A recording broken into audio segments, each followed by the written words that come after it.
My stepmother stopped me before I could even step into the photo. No, I froze. She smiled. That quiet, polished smile she uses when she wants to humiliate me without raising her voice. Who do you think you are, Elise? She stepped closer. This family is not yours. Your turn passed a long time ago. Her voice stayed soft, controlled. So, put yourself back in your place. And don't you dare ruin our photo. The photographer went completely still. One of the women from the board lowered her eyes. The other looked away. My father heard everything. He adjusted his jacket, glanced at me once, then turned back toward the camera, like I was the problem. And that was the moment something inside me cracked. Not because she excluded me, not even because she did it in public, but because 10 minutes later, they would call my name on stage, hand me an award, and expect me to thank the same room that had just watched me disappear. The shock began at the doors of the gala before I even stepped inside.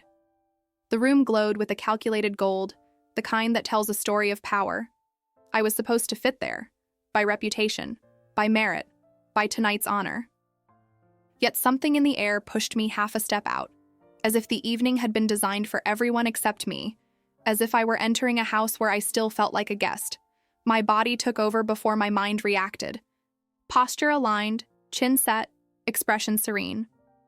Decades of training compressed into seconds. If I look in control, no one asks questions. No one remembers the uncomfortable truth of how I came into this family. No one sees the fracture beneath the polished surface. A forgotten memory surfaced like an old scent. Me as a child, standing in the hallway, hearing laughter spill from the living room. I knew I was allowed to enter, yet I also knew the room would shift if I did. My stepmother's soft voice telling me not to push too hard, calling me dear with careful sweetness. My father fixing his tie instead of meeting my eyes. I learned early that my presence was permitted, but never central. I returned to the present and let the details distract me. The immaculate arrangements, the shimmer of glassware, the soundtrack chosen to sound sophisticated but neutral. I watched people I'd once saved from scandals smile as if nothing could ever touch them. I was the crisis strategist, the woman of the year in image management. Everyone knew my professional worth. Almost no one knew the personal cost of it. In a corner of the room, I saw the main screen paused, displaying the title of tonight's tribute. My name appeared large, strong, unmistakable. Scripted applause awaited me later. A whole ceremony had been designed around my achievements. Yet something inside me stayed alert, as if the night carried a truth I hadn't reached yet. Then I noticed movement near the main staircase, my family gathering, each of them drifting toward a single point as if responding to an unspoken call. My father, his wife, the children, forming a familiar configuration. I recognized it before anyone said a word. There would be a photo. And without realizing it, I took a few steps in their direction. I tried to believe I had misheard, that my name hadn't been ignored on purpose. I took a deep breath and moved closer to the group, searching for meaning in a silence that already felt familiar. My body acted on autopilot, trained not to tremble, but my mind knew that emptiness too well. It was the same as always, only brighter. My father was adjusting his jacket when he saw me approach. He smiled, but it was the kind of smile that never reaches the eyes. The kind that says, be discreet. The kind that says, not now. I felt the whole message before he even opened his mouth. And that hurt more than anything he could have said. My stepmother noticed me with the precision of someone monitoring a flaw in the frame.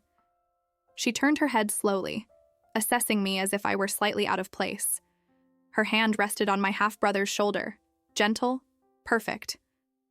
Then she looked at me with that restrained, practiced sweetness she uses to control me. Her smile looked polite, but it had sharp edges, and I knew exactly what was coming. Sweetheart. She didn't call me. She contained me. This photo is only for the immediate family. I'm sure you understand. Her voice was warm, but the subtext cut cleanly. Immediate. As if I were a smudge on the composition. As if my blood were a footnote. as if I had crossed an invisible line without permission. My father didn't contest it, didn't try to include me, didn't correct her choice of words. He simply stayed where he was, as if all of this were natural, as if I had asked for too much just by standing close. His silence burned more than the exclusion. The photographer looked at me only out of obligation. There was no malice, just the assumption that I didn't belong in the frame. He waited for me to step aside, as someone who knows her place is outside the picture. My body responded before my mind. I stepped back, small, controlled, automatic. While they arranged themselves, a woman walking past whispered, "It's sad when someone tries to fit where they don't belong." Maybe she wasn't talking about me, but it landed as if she had said my name aloud. My stomach dropped. My heartbeat lost its pattern. My stepmother tilted her head and thanked me with that syrupy tone she uses to disguise cruelty. "Thank you for understanding, Elise. You're always so mature." Mature. The word she uses when she means compliant, when she means quiet, when she means invisible. The photo was taken. Flash, smiles, a perfect composition, perfect because I wasn't in it. And in that burst of light, I felt the same childhood sting, an error too polite to protest. I walked away slowly, careful not to draw attention. My breath was trapped somewhere between fear and shame. I wanted to feel nothing, but I felt everything. The weight of existing only on the edges, the ache of being an inconvenient reminder, the wish to disappear without actually leaving. As I moved through the room, one thought repeated itself quietly, like an old ritual. You shouldn't have come so close. You shouldn't have tried. You shouldn't have expected more than what they give you. And I hated how familiar that sounded, how true it felt. Right there in the glow and music of the gala, I understood the real danger of the night. It wasn't the exclusion. It wasn't the photograph. It was the part of me that still hoped things could be different. That small, stubborn hope felt like a trap guiding me toward a fall I didn't know how to stop. After the photo, the room felt smaller. The flash still burned in my memory, even though the lighting had returned to normal.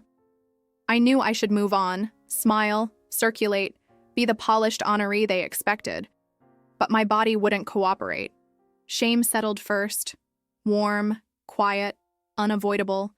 Then guilt followed, slow and heavy, like an old companion. Guilt for walking toward them at all, for taking that step as if I had the right, for believing, even for a few seconds, that they might call me over. I scolded myself in silence. You know how this works. Elise, don't pretend you don't. It's always been this way. This logic didn't start tonight. It was learned in glances that drifted past me, in chairs that were never meant for me, in the way my stepmother praised my good manners, never my presence, in how my father included me in schedules, not memories. I grew up believing that if something hurt, the problem was my fit, never the structure that left me out. A scene from childhood slipped in with sharp clarity. Me at 8, fixing my hair before an important dinner. My stepmother walked in, smoothed a loose strand, and said, "Don't forget to be discreet, dear." She smiled, proud of offering what she believed was guidance, and I thanked her. I thanked her for teaching me how to disappear the right way. I came back to the present and realized I was gripping my glass too tightly. My fingers were nearly imprinting the stem. Maybe I'm overreacting, I told myself. Maybe it was protocol, formality, etiquette. This is how I soften the blow. I turn dismissal into misunderstanding and move on. I started walking through the room without any real destination, just trying to distance myself from where the photo had happened. Every laugh I heard sounded like it belonged to a world where I never had a seat. I hated myself a little for still wanting anything different from them, for still carrying hope after so many warnings. But the truth was simple. I felt guilty for wanting to belong. The room felt smaller than it was.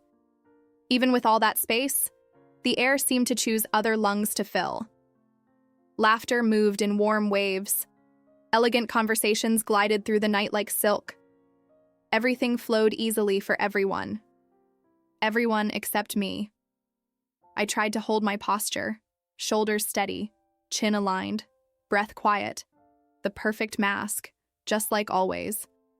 But something deep in my chest started to pulse, an old ache I recognized by weight, not by name. The feeling that I was about to disappear again.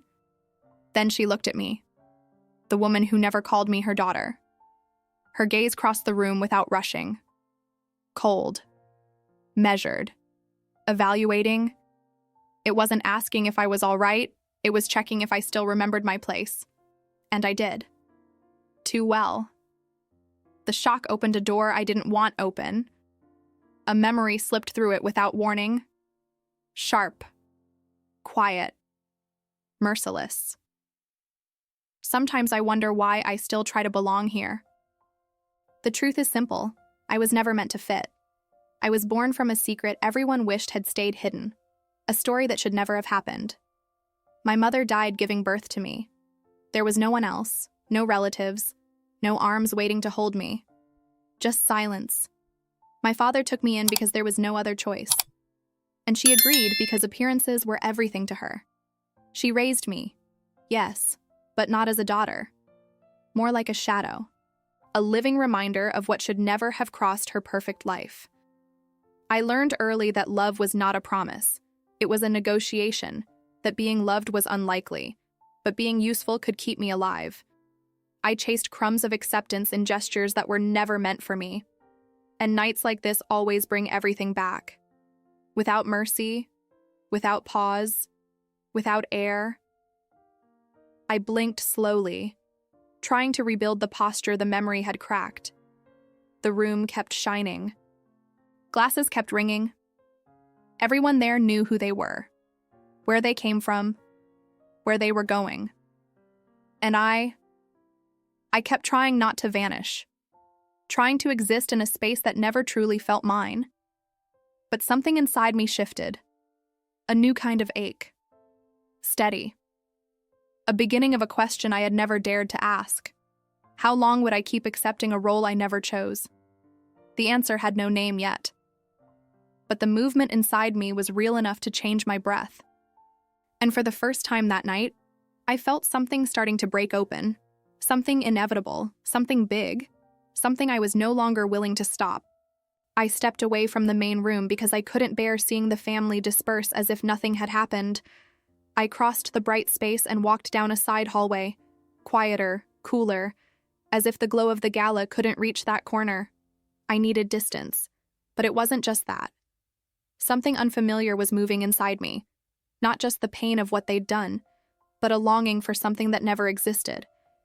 The hallway opened into a reserved lounge with pale sofas and low light, a space designed for rest, not controlled despair.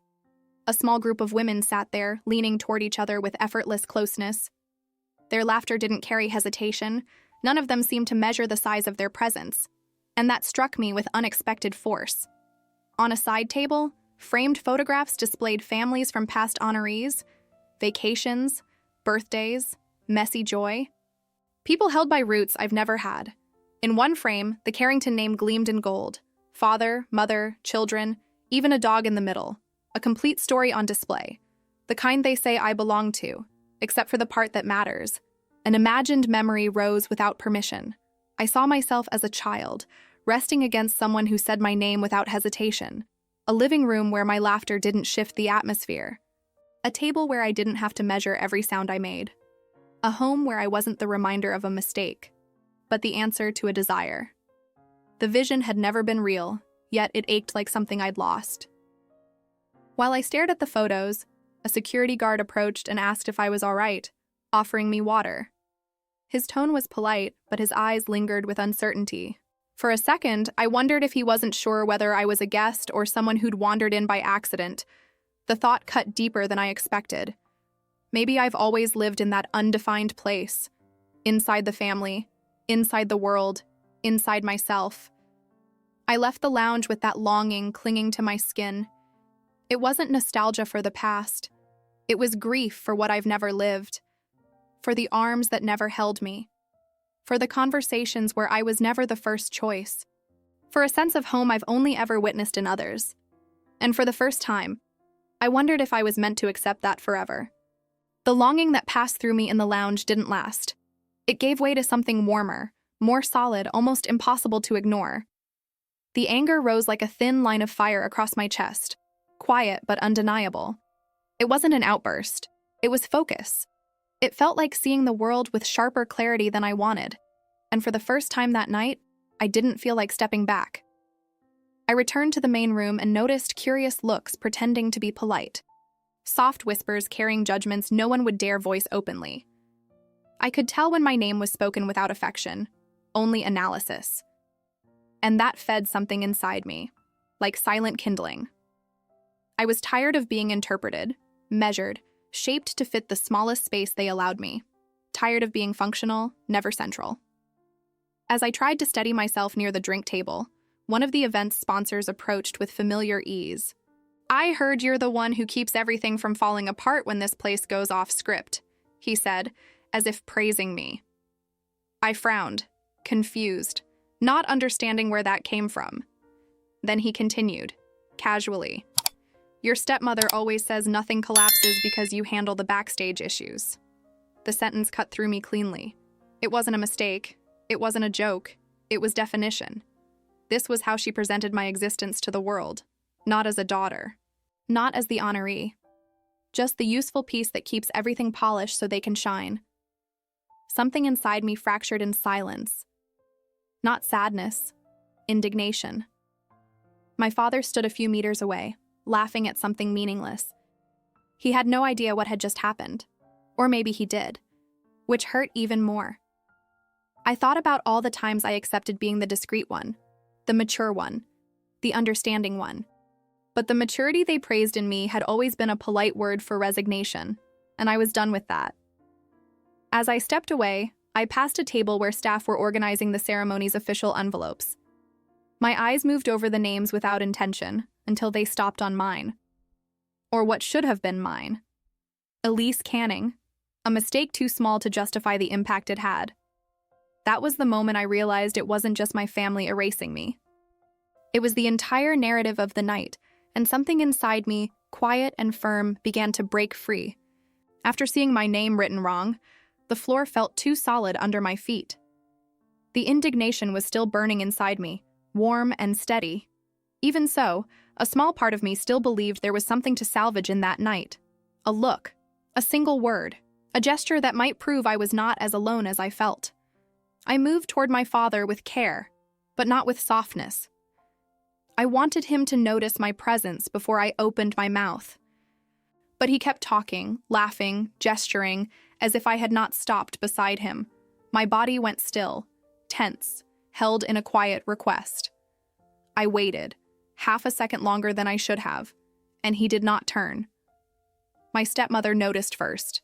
She always notices first. She came closer with that light touch on my arm, the touch of someone who adjusts something out of place. "Don't worry about small details, dear," she said in that sweet tone she uses to shrink me. I pulled my arm back before she finished. Not fast, not harsh, just firm enough for her to feel that I was no longer available to be shaped. Her smile wavered for half a second, and that hesitation felt like the first victory of the night. She recovered it quickly, of course. "You seem sensitive tonight," she whispered, the way someone comments that a child is overtired. My father glanced over when he heard the remark. Not because of me, but because the comment disrupted his comfort. He still did not ask if I was all right. He simply looked away, as if my presence were a staging mistake. That was when the hope broke, but this time I did not break with it. I did not implode. I did not shrink. The pain that always made me smaller now made me stand taller. I noticed the difference in the way a few people looked at me when I stepped back.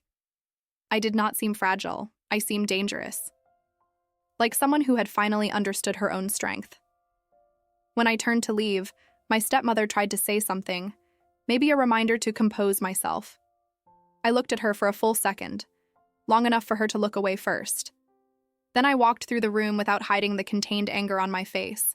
A dignified anger, a quiet, adult anger, the kind that refuses to play the role offered.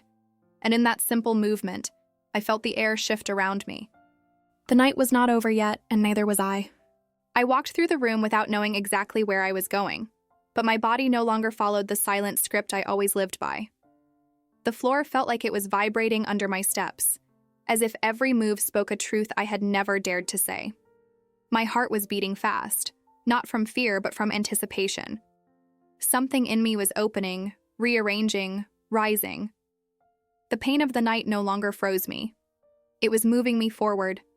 I sat at a distant table, far enough for space, close enough not to look like I was retreating. From there, I could see the stage prepared to celebrate me, as if I belonged to a story I had never written. The trophy gleamed with an almost cruel indifference. I realized it wasn't an honor. It was a narrative. And for the first time, I felt a sharp repulsion toward the role they expected me to perform. I picked up my phone, and the idea of leaving before the speech returned with force, not as an impulsive thought, but as a real possibility. Me, the predictable one, the daughter who never disrupts anything, the elegant shadow who always stays in line. And now, for the first time, I was considering breaking the script, and I felt no guilt, only freedom. When I lifted my eyes, I saw my father searching for me. Not with worry, but with that habitual glance he used to confirm I was still where I was supposed to be. He always knew where to find me. I never caused trouble. Our eyes met, and I held his gaze longer than I ever had before. He was the one who looked away first. And in that brief shift, I understood everything that had always been missing between us. I took a deep breath, feeling a slight tremor in my hands. It wasn't weakness. It was the physical sign that my courage was being born in the same place where my obedience had lived for years. I needed to act, even if it was something small. A gesture that would not change the world, but would change my posture. So I stood, deliberately, aware of every muscle, every eye, every boundary I was crossing. My whole body seemed to say, I do not belong where they expect me to remain still. I walked toward the back of the room, where the restricted access sign hid the backstage corridor. I had never walked through there in any family event. I always knew my place, but not tonight. Tonight, I touched the door with a steady hand and pushed it open without hesitation. The soft creak of the hinge echoed like a rupture. My courage was still fragile, but it had teeth. And in that moment, I understood I wasn't running. I was beginning. The backstage hallway was empty, lit by cold lights that seemed to reveal more than they hid. I closed the door behind me, and the sound of the ballroom softened into a distant murmur, almost unreal. For a moment, it felt as if I had stepped outside my own life, but the relief didn't last. The courage that brought me here began to waver, as if it had gone too far, and my body sensed it before I was willing to admit it. I placed my hands on the makeup counter, feeling the cold metal anchor my fingers.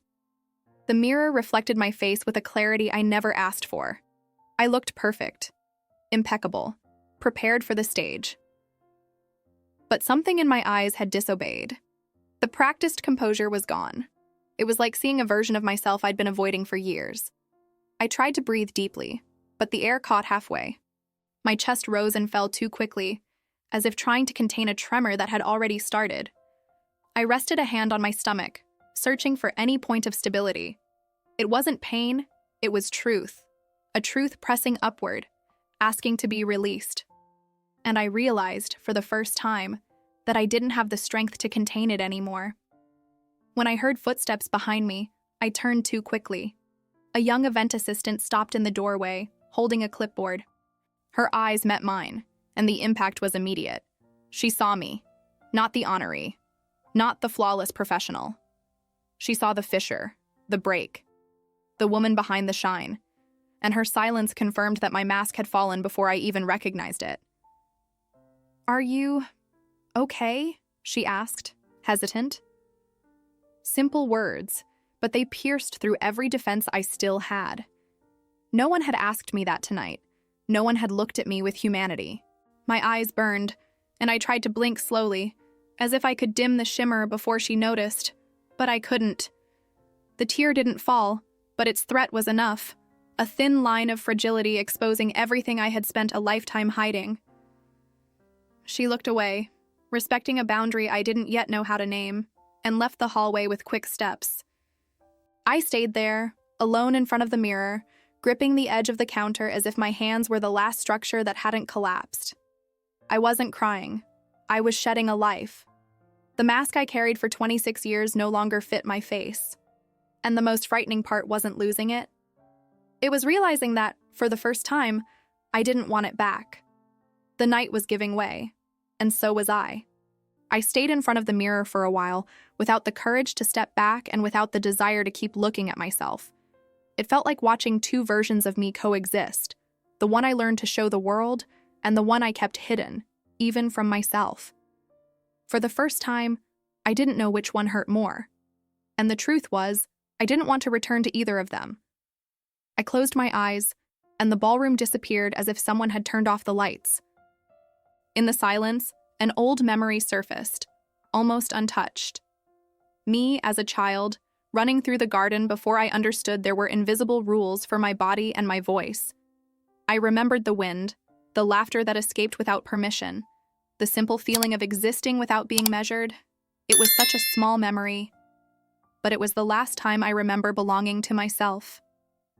I opened my eyes slowly, like someone returning from a place they never should have left. The mirror showed the polished woman I had built with discipline, but there was something new beneath the surface, something steadier, more honest. A thin line of recognition that didn't come from family, or from any award, or from the role they gave me. It came from inside, from the quiet space between pain and choice. My body relaxed for the first time that night. It wasn't peace. It was surrender. The permission to breathe without trying to fit into anyone. My makeup was still flawless, but my eyes had lost their obedience, and that slight disorder felt more truthful than all the elegance I spent years perfecting. Maybe rebuilding my image wasn't enough. Maybe I needed to dismantle it. I placed my hands on the counter again, but with a different weight. Not to keep myself from falling, but to anchor myself. I didn't want to disappear. I wanted to find myself. And that search began right there, in the cold backstage silence, while the party continued unaware that something in me had shifted. The obedient version of who I had been died in that hallway. And with fear and relief intertwined, I felt a new version of me breathe for the first time. I took a deep breath, sensing a gentle clarity settle into the place where effort used to live. The gala was still happening. There would be a speech, an audience, consequences, but none of that mattered more than what had just happened inside me. I had spent a lifetime trying to belong to the family that raised me. Now, for the first time, I felt the possibility of belonging to myself. And that possibility was small, fragile, but bright enough to lead me back to the ballroom. I walked back to the backstage door slowly, feeling each step as if my body were relearning how to carry me. My breath was still short, but it had stopped fighting me. The air came in the only way it could, without effort, without performance, and that simplicity, small and entirely mine, felt like the beginning of something I couldn't yet name. I touched the doorknob but didn't open it. I stood there, suspended between the cold silence of the hallway and the muffled sound of the party. Two worlds, two versions of me. Nothing out there had changed, but I had. And before crossing that threshold, I let my body acknowledge the difference, as if accepting an old truth I had avoided looking at. The memory of the child in the garden returned with a clarity that hurt and comforted me at the same time. She ran without fear, without calculation, without needing to prove anything to anyone. A knot rose in my throat, not from sadness, but recognition. It felt like finding a part of myself that never asked for perfection, only space. Maybe I would never be that child again. But I realized I didn't need to keep hiding her either. I pushed the door open slowly, and the ballroom's sound wrapped around me like a warm wave. The lights, the conversations, the rehearsed smiles, everything carried on flawlessly. For a moment, I felt like I was the only thing out of place. But the feeling passed, light and brief, like a shadow unable to settle. I didn't need to belong to that setting. I only needed to exist inside it. A few people looked at me as I crossed the room. I don't know what they noticed. A trace of exhaustion, a slight dimming in my eyes. Or maybe they saw something I was only beginning to understand myself. I didn't look away. I didn't adjust anything. For the first time, I let imperfection be what introduced me. and it felt more honest than any image I had spent years trying to perfect. I walked to the side of the stage and stopped, silent, while they announced my name. The lights shifted, the music swelled, and the entire room waited for the version of me I no longer was. My heart beat strong, not in desperation, but in clarity. I was going to step onto that stage carrying a story no one there knew. And accepting that, the truth without polish, without pose, was the most imperfect, most honest, and most mine act of the entire night. When they announced my name, I didn't feel the familiar vertigo. I felt something begin to grow inside me. Small, still fragile, but steady enough to rise if I didn't abandon myself again. It was as if my feet finally recognized their own weight. I breathed slowly, without disguise, without posture. The entire audience waited for the polished version of me. She didn't exist anymore. I walked up the steps to the stage, feeling awareness settle into every inch of my body. The warm light wrapped around me, but it didn't intimidate me the way it used to. I looked out at the audience and recognized the familiar silence that comes before judgment. A silence I had spent years trying to tame with perfection. This time, I let it look at me. No rush, no fear. I received the trophy. The medal was cold, heavy, honest, nothing like the shine they tried to sell. For a moment, I pictured the girl running in the garden, trying to hold it with both of her small hands. She would have thought it was pretty, but she would never have mistaken it for worth. She would have known, long before I did, that nothing on that stage defined me. My father sat in the front row, rigid posture, fingers interlaced, as if trying to understand who I had become. The stepmother beside him held her trained smile, but her eyes betrayed the discomfort. The silent warning was there. Do not cross the line.